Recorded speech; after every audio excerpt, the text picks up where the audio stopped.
Praise lord. దేవుని పరిశుద్ధమైన నామమునకు మహిమ కలుగునుగాక. మన ప్రభు అయిన యేసుక్రీస్తు పరిశుద్ధ నామంలో ఈ ఉదయకాలం ఈ ఎవ్రీడే విత్ జీసస్ అనే లైవ్ కార్యక్రమం ద్వారా దేవుని వాక్యమును వినిచిన మీకు అందరికీ కూడా నా హృదయపూర్వకమైన వందనములు తెలియజేస్తున్నాను. ప్రియులారా, దేవుని కృప, దేవుని కనికరం, ఆయన యొక్క ప్రేమ మనకు మరొక దినాన్ని అనుగ్రహించింది. గడిచిన దినమంతా ఆయన రెక్కల చాటున ప్రభు మనలను దాచి, ఆయన రెక్కల నీడను ప్రభు మనలను భద్రపరిచి, ఆయన యొక్క రెక్కలలో మనకు ప్రభు ఆశ్రయమును కలుగు చేసి తన కృపలో ప్రభు మనకి ఈ నూతనమైనటువంటి దినాన్ని అనుగ్రహించారు.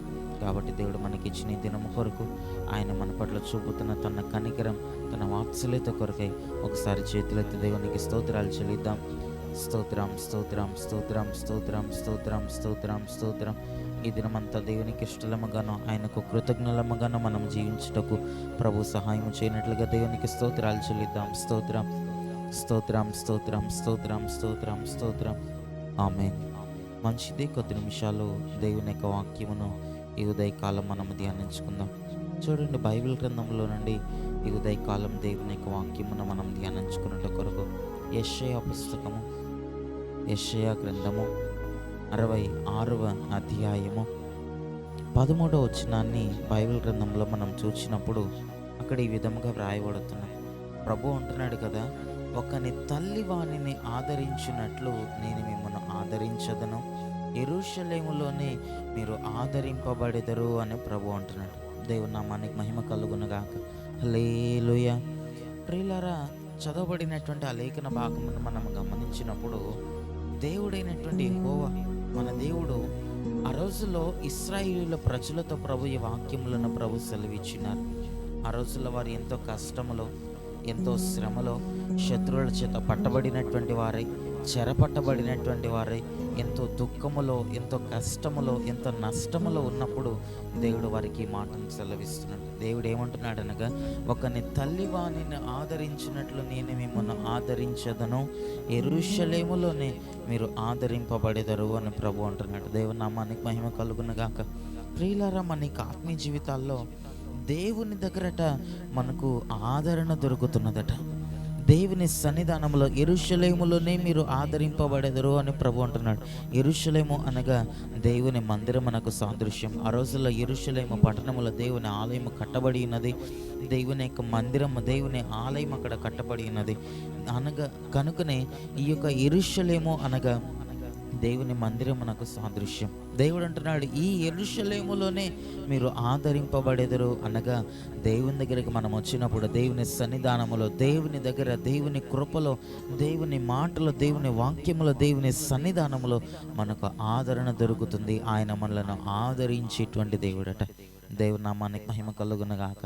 మనము దుఃఖములో ఉన్నప్పుడు, మనము శ్రమలో ఉన్నప్పుడు, నీవు శోధనలో ఉన్నప్పుడు, నీవు కన్నీటితో నీవు నింపబడి ఉన్నప్పుడు దేవుడట మనల్ని ఆదరించేటువంటి దేవుడట. మన జీవితంలో కష్టంలో నీవు ఉన్నప్పుడు, వేదనతో కృంగినటువంటి స్థితిలో నీవు ఉండినప్పుడు దేవుని వాక్యం మనల్ని ఆదరిస్తుంది. ఆయన సన్నిధానంలో మనకు ఆదరణ దొరుకుతుంది. ఆయన కృపలో మనకు ఆదరణ దొరుకుతుందట. దేవుని నామానికి మహిమ కలుగునుగాక. కనుక దేవుని యందు మన విశ్వాసం ఉంచి, దేవుని మాట యందు మనం నమ్మిక ఇచ్చినప్పుడు, దేవుని మీద మనం ఆధారపడినప్పుడు, దేవుని యందు విశ్వాసం ఉంచి ఆయన సన్నిధానమునకు మనం వచ్చినప్పుడట, ఆయన సన్నిధానంలో, ఆయన వాక్యము దగ్గర మనకు ఆదరణ దొరుకుతుంది. ఆయన వాక్కు మనకు జీవమునిస్తుంది. ఆయన వాక్కు మనకు నెమ్మదినిస్తుంది. ఆయన వాక్కు మనకు ఆదరణను కలుగు చేస్తూ ఉన్నది. దేవుని నామానికి మహిమ కలుగునుగాక. ఈ చివరి దినాల్లో మన ఆత్మీయ జీవితాల్లో, దేవుని సన్నిధానంలో అనేక మంది వారి ఆత్మీయ జీవితాల్లో ఈ రోజుల్లో అనేక మంది కుటుంబాలను మనం చూసిన, అనేక మందికి ఆత్మీయ జీవితాలను మనం చూసిన ఆదరణ లేనటువంటి వారులుగా ఈ రోజుల్లో అనేక మంది కనబడతారు. లోకంలో ఉండేటువంటి శ్రమల వలన కావచ్చు, కుటుంబంలో ఉండేటువంటి పరిస్థితుల వలన కావచ్చు, లోకంలో వారికి ఎదురయ్యేటువంటి ఆ నిందల వలన, శోధనల వలన కావచ్చు, శ్రమల వలన కావచ్చు, ఆదరణ లేనటువంటి వారులకు ఈ రోజుల్లో అనేక మంది కనబడతారు. కృంగిపోయేటువంటి వారులుగా, లోకంలో ఉండేటువంటి శ్రమలను చూచి మనము కృంగిపోయేటువంటి వారులముగా మనం ఉంటాం. కానీ ఆయన వాక్యం అంటున్నది కదా, ఒకని తల్లి వానిని ఆదరించినట్లుగా నేను మిమ్మల్ని ఆదరిస్తాను అని ప్రభు అంటున్నాడు. మనము కృంగిన స్థితిలో ఉన్నప్పుడు ఆయన మనల్ని ఆదరించేటువంటి దేవుడట. ఇప్పుడు ఒక తల్లి తన కుమారుణ్ణి, తన కుమార్తెను, తన కన్నబిడ్డలను ఎలాగని ఆదరిస్తుందో, వారి క్రింద పడిపోయినప్పుడు కానీ, వారు బయటకు వెళ్ళినప్పుడు కానీ, వారికి ఏదైనా దెబ్బ తగిలినప్పుడు, వారికి ఏదైనా నొప్పి కలిగినప్పుడు, ఏదైనా ముళ్ళు వారికి గుచ్చుకున్నప్పుడు ఎలాగున్న వారి నొప్పిని తన నొప్పిగా భావించి ఎలాగున్న వారిని ఆదరిస్తుందో, ఎలాగున్న వారిని హక్కును చేర్చుకొని ఆ నొప్పిని తాను భరిస్తున్నట్లుగా ఎలాగునైతే తల్లి వారిని ఆదరిస్తుందో, దేవుడు కూడా మనల్ని అలాగున ఆదరించేటువంటి దేవుడు. దేవుడు నామానికి మహిమ కలుగును గాక. ఇంకా మనం బైబిల్ గ్రంథం యొక్క లోతుల్లోనికి మనం వెళ్తే బైబిల్ గ్రంథంలో ఒక మాటను మనం చదువుతాం. దేవుడు అంటున్నాడు కదా, తల్లి అయినా తన బిడ్డను మరచిపోతుందేమో కానీ నేను నిన్ను మరువను అని ప్రభు పలికినాడు. ఆ విధముగా ప్రభు మనల్ని ఆదరిస్తాడట. తల్లి అయినా తను ఏదో ఒక పనిలో ఉండి తన పిల్లలను మర్చిపోవచ్చునేమో, ఏదో ఒక ఆలోచనలో ఉండి తన పిల్లలు ఏమి చేయించున్నారో, ఎక్కడికి వెళ్ళారో, వారు ఏం చేయించున్నారో, ఇది ఆలోచించలేనటువంటి అనుభవములు ఒక స్థితిలో కనబడవచ్చు. కానీ దేవుడట మనల్ని ఎన్నడను కూడా మరువనటువంటి దేవుడట, మనల్ని ఎన్నడను విడువనటువంటి దేవుడట, మనలను ఆదరించేటువంటి దేవుడట.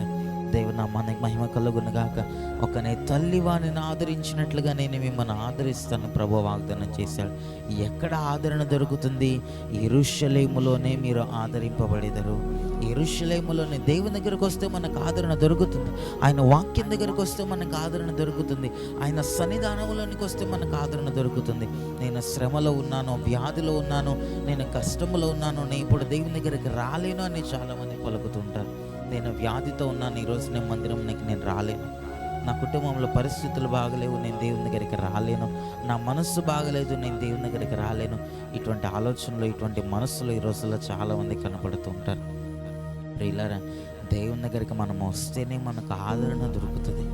యెరూషలేములోనే, దేవుని మందిరములోనే మనకు ఆదరణ దొరుకుతుందట, నెమ్మది దొరుకుతుందట, సమాధానము దొరుకుతుందట, దేవుని ప్రేమ అక్కడ మనకు దొరుకుతున్నది. దేవుని నామానికి మహిమ కలుగునగాక. ఆయన మాట, ఆయన వాక్కు, ఆయన యొక్క ఆజ్ఞలు మనకు నెమ్మదిని కలుగు చేస్తాయి, మనకు ఆదరణను కలుగు చేస్తాయి, మనకు నూతనమైన జీవమును కలుగు చేస్తాయి. కనుక ఈ చివరి దినాల్లో దేవుని మీద అలాగని మన విశ్వాసం ఉంచినప్పుడు, దేవుని మీద మనం నమ్మిక ఉంచినప్పుడు ఆయన మనలను ఆదరించేటువంటి దేవుడు. ఒక తల్లి ఆదరించినట్లుగా మనల్ని ఆదరిస్తాడట. తల్లి ఎలాగనైతే తన కుమారులు కుమార్తెల కొరకు, తన పిల్లల కొరకే ఆమె ఎలాగనైతే వారిని ఆదరిస్తుందో, మనలను కూడా మన దేవుడు అలాగున ఆదరించేటువంటి దేవుడు. శోధనలో ఉన్న, శ్రమలో ఉన్న, ఎటువంటి పరిస్థితుల్లో మనమున్న దేవుని దగ్గరికి మనం వచ్చినప్పుడు, ఆయన దగ్గర పశ్చాత్తాపడినప్పుడు, ఆయన దగ్గర మనం ప్రార్థించినప్పుడు ఆయన మనలను ఆదుకునేటువంటి దేవుడు, మనలను ఆదరించేటువంటి దేవుడు. కనుక అట్టి కృప, అట్టి ధన్యత ప్రభు మనకు అనుగ్రహించి, ప్రభు ఈ చివరి దినాల్లో ప్రతి శ్రమలో నుండి కావచ్చు, ప్రతి శోధనలో నుండి కావచ్చు, ప్రతి బలహీనతల్లో నుండి కావచ్చు, మనలను బలపరచి, మనలను ఆదుకొని, మనలను ఆదరించి తన నిత్య రాజ్యములో ఎత్తబడుటకు తగిన కృపను మనకు ప్రభు అనుగ్రహించునుగాక. ఆమేన్. కళ్ళను మూసుకునండి, ప్రార్థన చేసుకుందాం. మహాపరిశుద్ధుడా, దయగలిగిన మా ప్రభువానికి స్తోత్రములు చెల్లిస్తున్నాం. ఈ ఉదయకాలం మమ్మలను ప్రేమించి మీరు మాకు అనుగ్రహించిన నీ శ్రేష్టమైనటువంటి నీ మాటల కొరకే నీకు స్తోత్రములు. పరిశుద్ధుడా, నీ దగ్గరికి వచ్చినప్పుడు మాకు ఆదరణ దొరుకుతున్నదని, నీవు ఆదరించేటువంటి దేవుడు అని, ఒక తల్లి వారిని ఆదరించినట్లుగా నేను మిమ్మల్ని ఆదరించదునని నీ లేఖన భాగంలో మీరు సెలవిస్తున్నారు. మా యొక్క ఆత్మీయ జీవితాల్లో కూడా నీ దగ్గర ప్రభా మేము ఆదరణ పొందినట్లుగా, నీ యెరూషలేములో నీ మందిరమునకు వచ్చి మేము దీవించబడినట్లుగా, ఆదరించబడినట్లుగా మాకు సహాయం అనుగ్రహించండి. ఈ వాక్యమును విన్నటువంటి ప్రతి ఒక్కరిని మీరు దీవించి కృపతో నింపి నీ గొప్ప ఆదరణ, నీ గొప్ప నెమ్మది ప్రతి ఒక్కరి హృదయాలకు అనుగ్రహించమని ప్రార్థిస్తున్నాను.